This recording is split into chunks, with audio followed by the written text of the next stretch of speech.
안녕하십니까. 더스 MBC 뉴스투데이입니다. 기능성 화학 소재 산업 클러스터로 개발되는 광양 세풍산단에 관련 연구센터가 준공됐습니다. 1단계 개발이 마무리되면서 인프라가 구축되고 있는데 낮은 분양률이 산단 개발의 현안이 되고 있습니다. 박민주 기자입니다. 광양 세풍산단입니다. 전체 240만 제곱미터 가운데 올 초 1단계 49만 제곱미터가 조성됐습니다. 1단계 용지에 국도비를 포함해 393억 원이 투입돼 KTR 융복합 소재지원센터가 준공됐습니다. 동부권 산업벨트에는 처음으로 기능성 화학 분야 연구지원기관이 들어선 겁니다.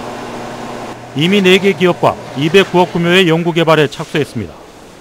기업의 소재 개발에 필요한 기술 개발과 실정에 대한 시험, 평가 등을 지원하는 종합연구시설입니다. 융복합 소재지원센터 준공으로 세풍산단의 연관기업 입주에 대한 기대감을 높이고 있습니다.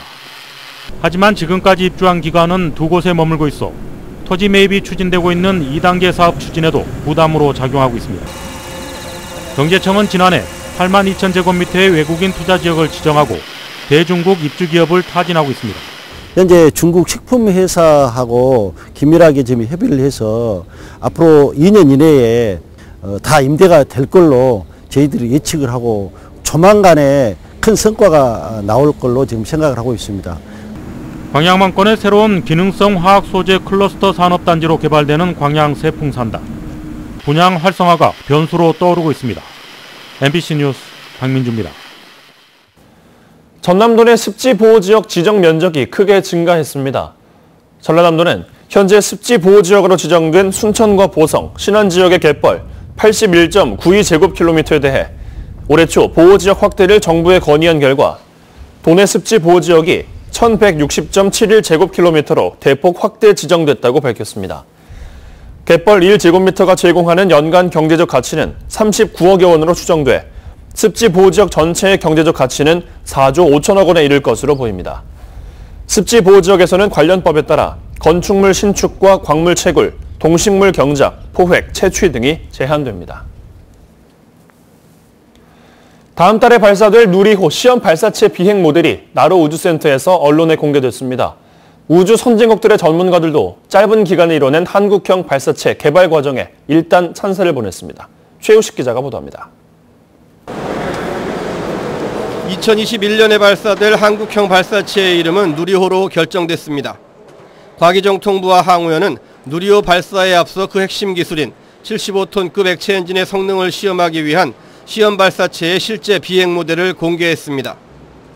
현재 발사대에 장착된 인증 모델과 똑같지만 상단부에 들어갈 질량 시뮬레이터만 빠진 상태입니다. 비행 모델 조립과는 별도로 발사대에서는 인증 모델에 산화제를 주입하는 사전 리허설 등이 진행되고 있어 시험 발사 일정에는 차질이 없을 전망입니다. 시험 발사의 성공은 75톤급 액체 엔진 개발의 성공을 의미합니다. 시험 발사 이후에는 1단에 들어갈 75톤급 액체 엔진 4기를 묶는 클러스팅 작업과 고도 200km, 진공 상태에서 점화될 개조된 75톤급 엔진을 장착한 2단 조립, 끝으로 1.5톤 무게의 실용 위성 조립과 그 위성을 목표 궤도까지 밀어올릴 7톤급 엔진을 장착한 3단 조립이 이루어집니다. 또 이 과정에서 극한적 상황에서 우리가 많은 새로운 기술들이 도출됩니다. 이 기술들이 산업지에 파급이 돼서 우리 전체 새로운 성장 엔진으로 우주 산업이 생태계가 확립될 수 있는 계기가 될 수 있고요. 비행 모델 공개에 맞춰 개최된 우주발사체 국제 심포지엄에는 러시아와 프랑스 등 우주 선진국의 발사체 전문가가 참석했습니다. 이들은 짧은 시간에 이뤄낸 한국형 발사체 개발 과정을 높이 평가했습니다. Impressed by your facilities and your test facilities. If I got all these together, and also that your control rooms are very modern compared to the one we have in French Guiana that have been built more than 20 years ago. So it's very interesting visit. Thank you. 정부는 이번 시험 발사를 계기로 누리호 개발 성공에 한 걸음 다가설 것이라며 향후 미국 나사 등과 협력하게 될 달 탐사 계획에서도 우리의 입지가 강화될 것으로 기대하고 있습니다. MBC 뉴스 최우식입니다. 순천 지역의 최대 현안으로 떠오른 쓰레기 처리 문제를 논의하기 위한 공식 기구가 출범합니다. 순천시는 자원순환센터 운영 중단에 따른 쓰레기 처리 문제를 해결하기 위해 공무원과 시의원, 시민단체 관계자 등 64명으로 공론화위원회를 구성하고 오늘 출범식을 가질 예정입니다. 공론화위원회는 연말까지 신규 쓰레기 처리 시설 조성 등 합리적 해결 방안을 논의한 뒤 시에 권고하는 역할을 하게 됩니다. 위원회는 또 오는 15일에는 누구나 자유롭게 참여할 수 있는 광장 토론회를 마련해 쓰레기 문제에 대한 일반 시민들의 의견을 수렴할 계획입니다. 광주 비엔날레가 개막했습니다. 이번 광주 비엔날레는 상상된 경계들이라는 주제로 다양한 작품들이 선보이는데 좀처럼 접하기 어려웠던 북한의 미술 작품들도 만나볼 수 있습니다.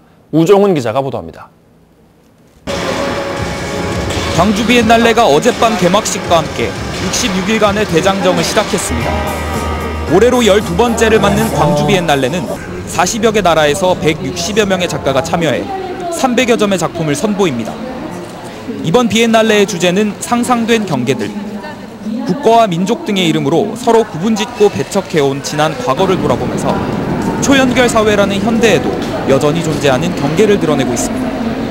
지난 20세기 근대를 회고하고 현재까지의 경계들에 대한 여러 가지 생각들을 다루고 있습니다. 이번 비엔날레에서는 그동안 볼 수 없었던 북한의 미술 작품들도 만나볼 수 있습니다.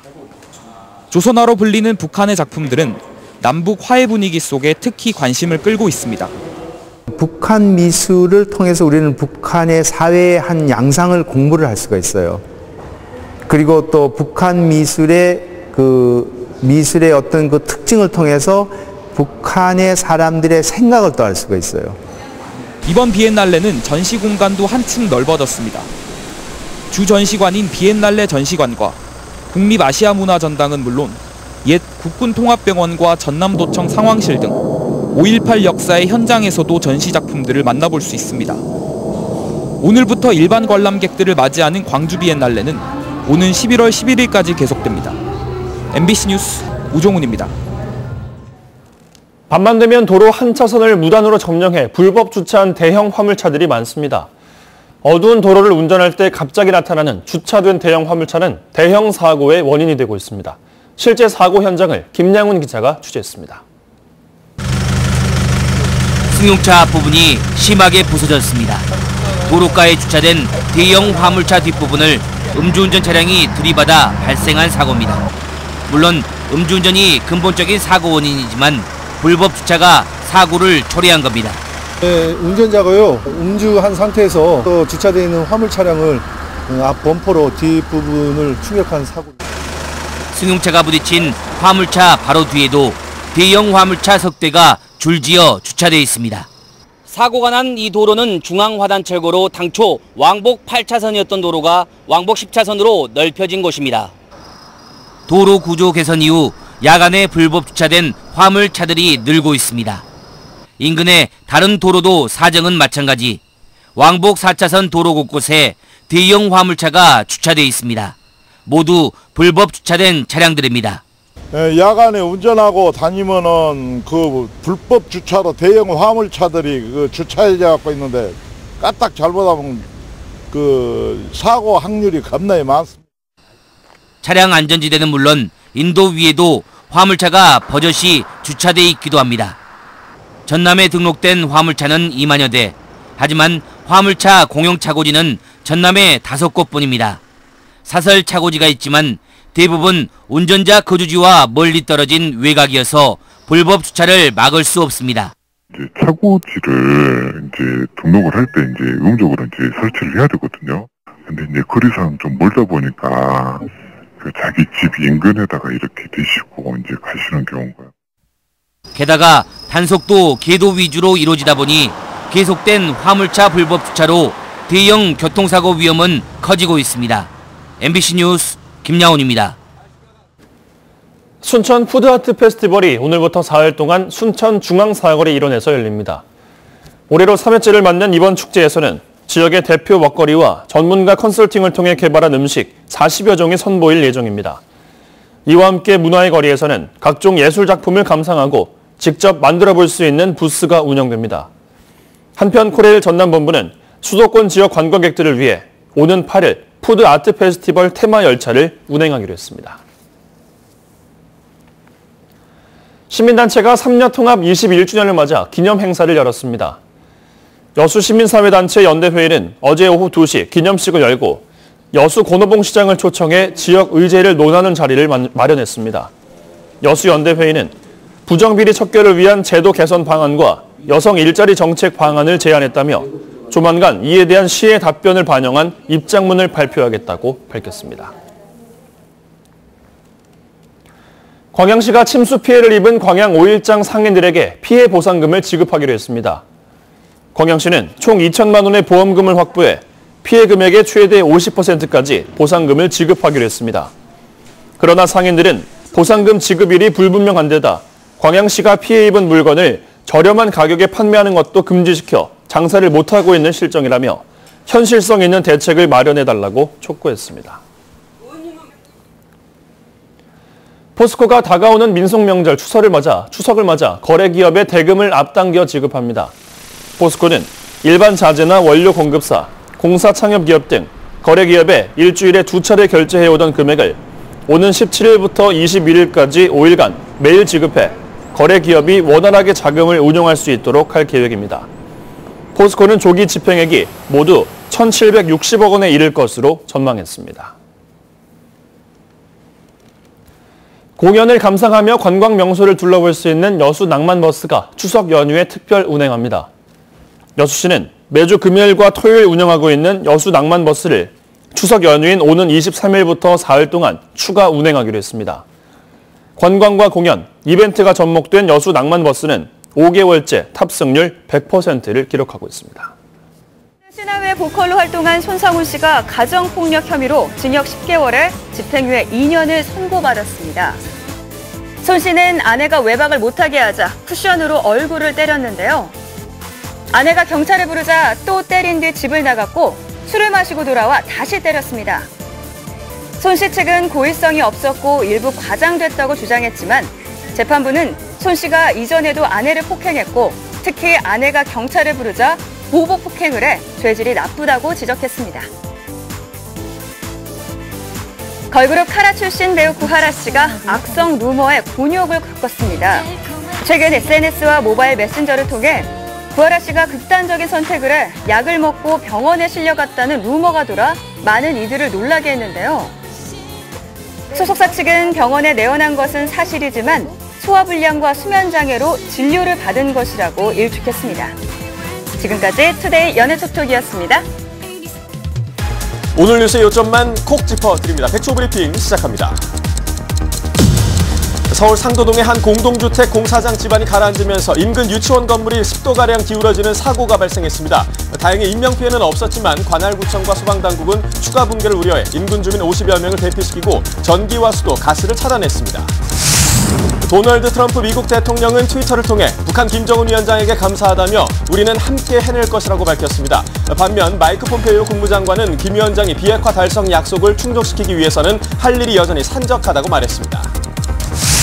정부가 사회정책 분야 국가비전으로 포용국가를 제시한 뒤 국민 전생의 생활보장 3개년 계획을 마련해 추진하기로 했습니다. 문재인 대통령은 국가가 국민들의 삶을 전생의 주기에 걸쳐 책임져야 한다며 포용은 현 정부의 중요한 핵심이라고 강조했습니다. 학교에서 급식으로 제공된 케이크를 먹고 식중독 증세를 보인 학생이 1,000명을 넘어섰습니다. 보건당국은 식중독 발생 원인으로 추정되고 있는 해당 제품에 대해서 잠정 유통 판매 중단 조치를 내렸습니다. 검찰이 다스 자금 횡령과 뇌물수수 등의 혐의로 기소된 이명박 전 대통령에게 징역 20년을 구형했습니다. 검찰은 전례를 찾기 어려운 부패 사건으로 엄정한 법의 심판이 불가피하다며 구형 이유를 밝혔습니다. 집값 폭등 논란이 수그러들지 않고 있는 가운데 오늘 경기도가 민간업체와 공동으로 분양했던 아파트들의 건설공사 원가를 공개합니다.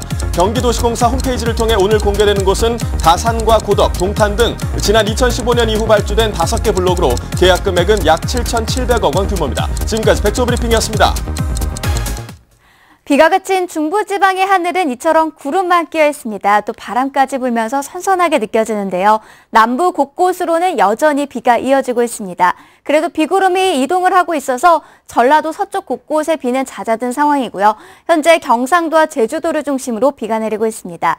이 비구름의 이동 속도가 빨라서 오늘 오전부터 낮 사이에는 비가 그치겠습니다. 그 사이 제주도와 남해안 부근에 10에서 50mm, 그 밖에 남부 곳곳으로는 5에서 20mm가량의 비가 내리겠습니다. 비가 그친 뒤로는 더 선선해지겠습니다. 오늘 서울의 낮 기온이 27도에 머물겠고 토요일인 내일 아침은 16도까지 내려가겠습니다. 날씨였습니다.